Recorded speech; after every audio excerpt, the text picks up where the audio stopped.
You will hear a number of different recordings, and you will have to answer questions on what you hear. There will be time for you to read the instructions and questions, and you will have a chance to check your work. All the recordings will be played once only. The test is in 4 sections. At the end of the test, you will be given 10 minutes to transfer your answers to an answer sheet. Now turn to section 1. You will hear a woman talking to a man at the Wesley Festival box office about events during a local festival. First, you have some time to look at questions 1 to 7.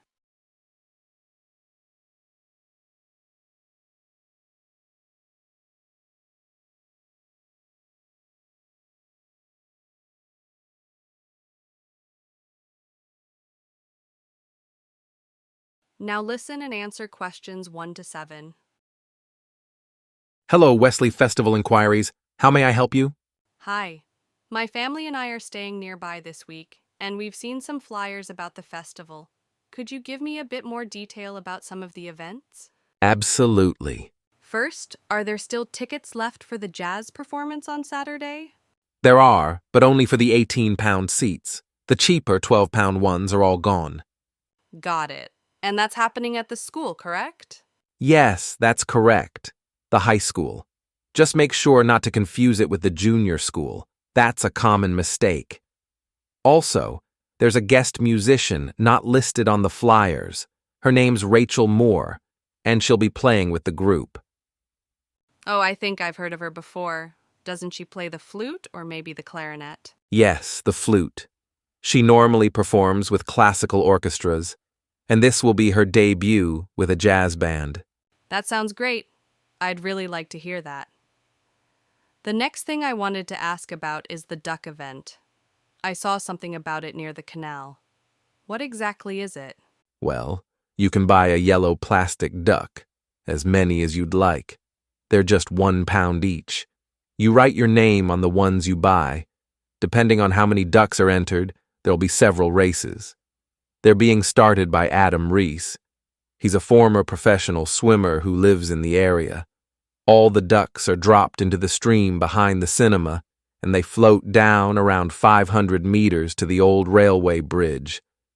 Do the winners get anything? Yes, in each race, the duck that reaches the end first wins a pair of tickets for the final concert of the festival. You mentioned you can buy a duck? My kids would both love that. Yes, they're being sold at a market stall. You can't miss it. There's a big sign with 2 cartoon ducks on it. Great, I'll pop over later. I think I saw the stall yesterday. Now, could you tell me about the flower exhibition? Sure, it's free to attend, and it's being held at Linmore Hall. Sorry, can you spell that for me? Linmore. Linmore. Is it easy to locate? I'm still getting used to the town. Yes, no problem at all. It's right in the middle of Wesley. It's actually the oldest building in town, so you'll recognize it easily. Oh yes, I know the one. Is it open all day? It is. But if you want to see the prize ceremony for best floral displays, make sure you arrive by 5 p.m. A well-known actor, Martin Ellison, is giving out the awards. He's a local resident and very involved with local activities. Wow, I've seen him on stage. I'll definitely come for that. Brilliant.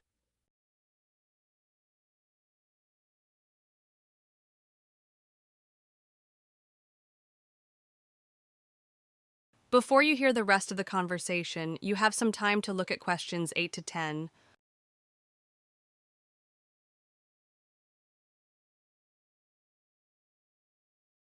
Now listen and answer questions 8 to 10. I also noticed there are a few plays scheduled this week. I'd like to know which ones are appropriate for my kids and which ones my husband and I might attend. How old are your children? They're 5 and 7. What about The Adventure of Echo Island? That's best for children aged between 5 and 10. So they'll probably enjoy it more than we will? Probably yes. If you and your husband want something a bit more serious and you can arrange childcare, Ash and Storm might be a good option. It's based on true events in the town's history and could be a bit too intense for young children. I appreciate the heads up. Lastly, what's Captain Clumsy about? That one's a family comedy. enjoyable for both adults and children. In fact, it recently won Best Play at the Westley Theatre Festival. Sounds fantastic. Thanks so much for your help. We're looking forward to joining in. You're very welcome. Enjoy the festival. That is the end of Section 1. You now have half a minute to check your answers. Now turn to Section 2. Thank you. Section 2. You will hear a guide at an art gallery talking to a group of visitors. First, you have some time to look at questions 11 to 16.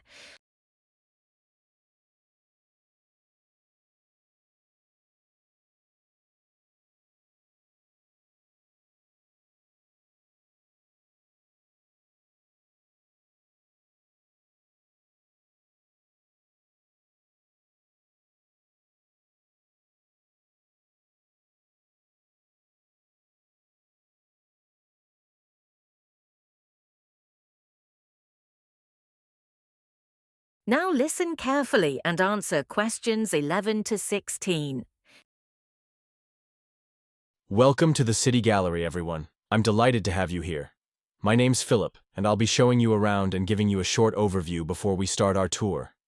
First of all, we have a stunning display of modern and contemporary artwork, many of which are by internationally acclaimed painters.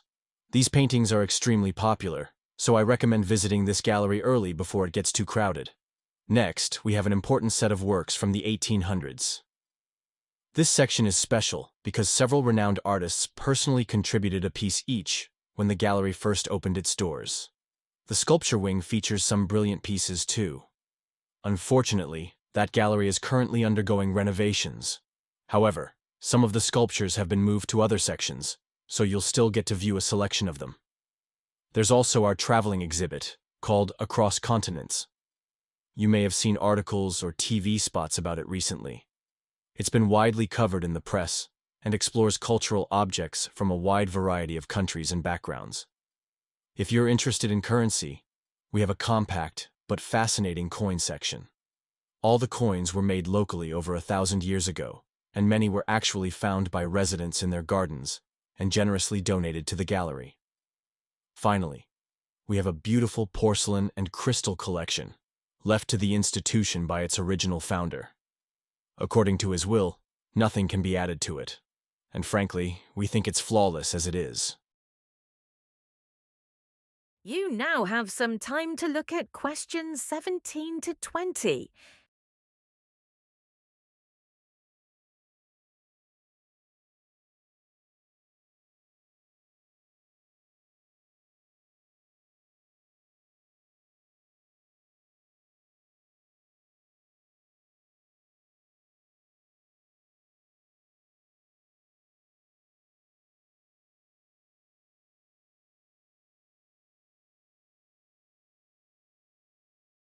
Now listen and answer questions 17 to 20. Now, let me give you a quick overview of the facilities downstairs. After going down the stairs, you'll enter the sitting area. From here, you can easily find everything you need. If you're planning to eat a full meal, go straight through the sitting area. When you reach the far wall, turn right and go to the end. The restaurant is right in front of you. If you want a quick snack or a place suitable for children, go the same way. Straight ahead and turn right. But instead of going all the way down, the cafe is the first door on your right. For baby changing facilities, walk straight through the sitting area, then turn left. Go down the corridor, and the room is the first door on the left. Finally, if you have coats or large bags, please use the cloakroom. It's just to the left of the sitting area, before you go into the corridor. Toilets are just beside the stairs, on your left as you arrive downstairs. We'll start our gallery tour in a few minutes. Please take a moment to get ready. That is the end of Section 2. You now have half a minute to check your answers.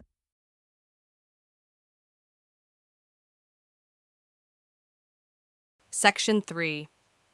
You will hear a student called Martin talking to his new supervisor about some research he carried out on psychology and theater.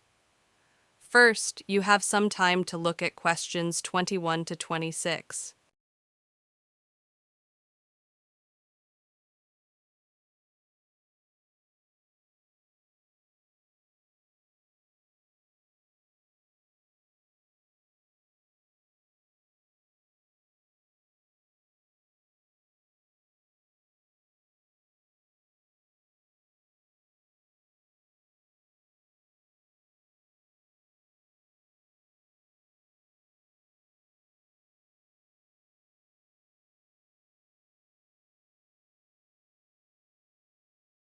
Now listen carefully and answer questions 21 to 26.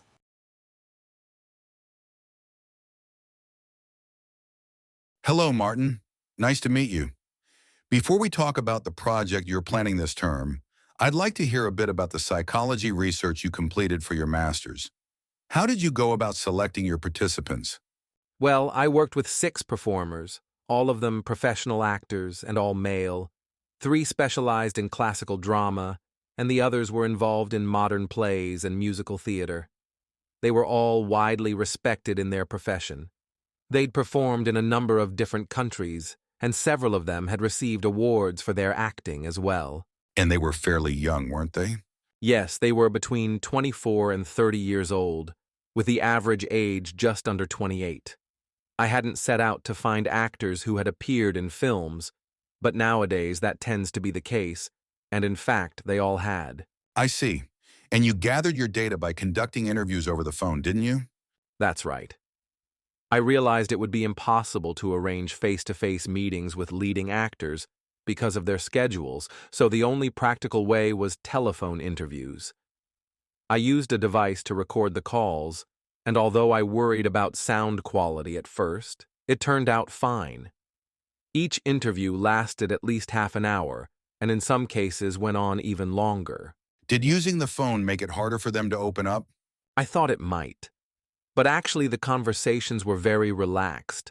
They were eager to share their views, and I felt the material I collected was very detailed. If anything, richer than I'd expected. Interesting. And your main topic was how actors decide on what to wear on stage, wasn't it? Exactly. I was interested in the way they saw their role as a performer and how that connected with the costumes they chose to appear in. But that wasn't my first idea.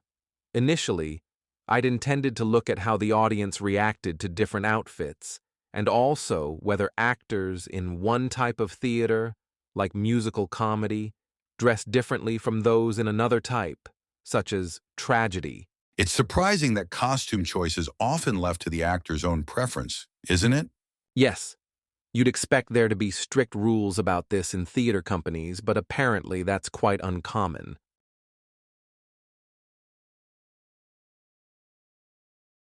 Before you hear the rest of the discussion, you have some time to look at questions 27 to 30.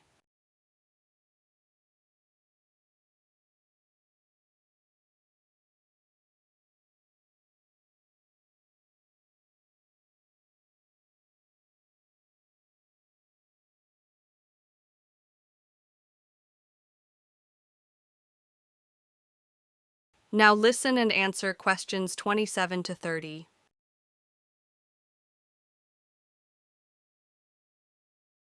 You only worked with men in your study. Was that because women performers care more about fashion? Not exactly. I think women are certainly influenced by fashion, but socially they have more options. Men have quite limited choices, and if they step outside certain boundaries, audiences can be very critical. Right. Now, expectations in film and television are rather different. Did you come across Helen Ward's article about female actors and dress in cinema? No, I didn't. Well, she argues that many actresses deliberately choose very simple clothing, such as trousers and shirts rather than dresses, because otherwise they risk not being taken seriously. That makes sense. But you could also argue that they dress that way because it's simply easier to move around. Shooting films can be very physically demanding. True, but in your interviews, what did the actors themselves say about the role of the audience? They felt it was central. They believed the audience expected them to make an effort and that their clothing was a sign of respect. They wanted to look as though they valued the event. That's an important point. Yes. And something else I came across was research in sports science. Ah, yes, athletes are very conscious of what they wear because of the physical strain of their movements. Actors also repeat intense actions, so in theory, elements of sportswear could help protect them against injury. That's true, though most actors only avoid costumes that obviously limit their movements. They rarely consider the health benefits of what they wear. Good. Now, coming back to your own project, what direction do you see it taking? I'm thinking of designing a study where the audience themselves. That is the end of section 3. You now have half a minute to check your answers.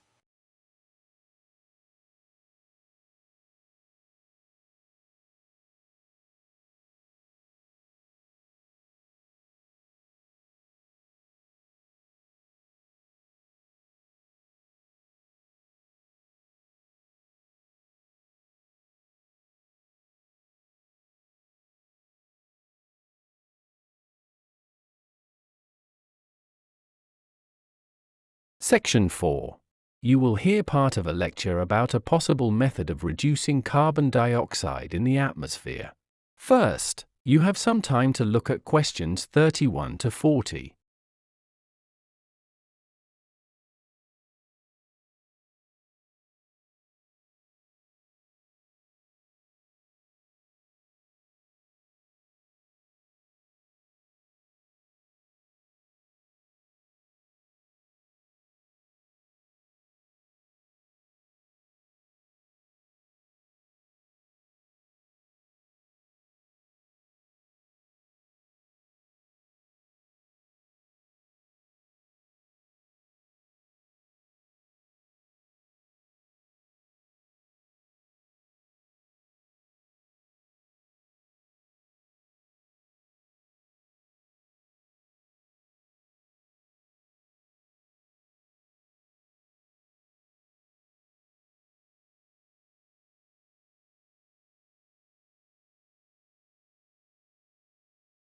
Now listen carefully and answer questions 31 to 40.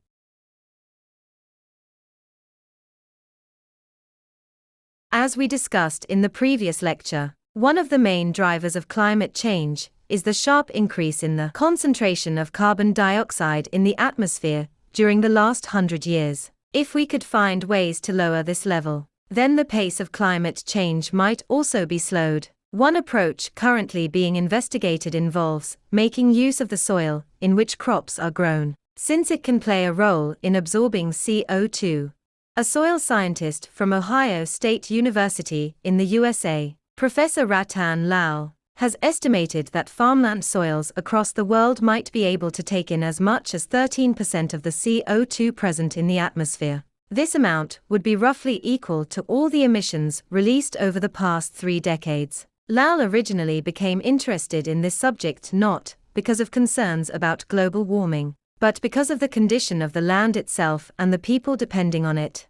Soils that are rich in carbon are dark, crumbly, fertile, and able to retain water, but when the soil does not have enough carbon, it can dry out, and erosion is more likely to occur. This loss of soil is of course a problem for those trying to cultivate crops or raise livestock. In the 1970s and 80s, Lal studied land in Africa that had been stripped of almost all organic material and had become extremely solid, almost like concrete. While working there, he spoke with an early researcher on climate change who suggested that carbon had left the soil and moved into the air, an idea that now appears increasingly convincing. To explain further, for millions of years, the level of carbon dioxide in the atmosphere has been regulated partly through a natural relationship between plants and microscopic organisms in the soil. Plants draw in CO2 and convert it into sugars and other carbon compounds. Some of this remains in the plant itself, but a portion is transferred through the roots to fungi and microbes in the soil, which store it there. However, once humans invented farming about 10,000 years ago, this natural process was disrupted. When people began draining topsoil and plowing fields, buried carbon was exposed to oxygen, creating carbon dioxide that escaped into the air. In some regions, grazing by domestic animals destroyed plant cover completely, which released even more carbon into the atmosphere. In this way, vast amounts of carbon have been removed from soils, where it is needed, and pushed into the atmosphere, where it causes harm. So what solutions are being suggested? Recent studies show that even small modifications to farming methods can help to reduce atmospheric carbon levels. Some farmers have already adopted a system called regenerative agriculture. The goal of this is to improve soil fertility and keep it damp by using well-known methods. These include ensuring that fields remain planted throughout the year and increasing the number of different crops that are grown. Evidence suggests that these measures can substantially raise the quantity of carbon stored in the ground, and researchers are now promoting these strategies as a means of slowing climate change. In the United States, one major experiment is underway in California. At the University of California, Berkeley, soil scientist Wendy Silver and her students are running a large-scale project on a cattle farm. They are investigating how carbon storage is affected when compost is added to the soil. This compost is made from agricultural waste, such as manure and the stalks of corn, as well as from garden refuse like branches, leaves, and grass cuttings.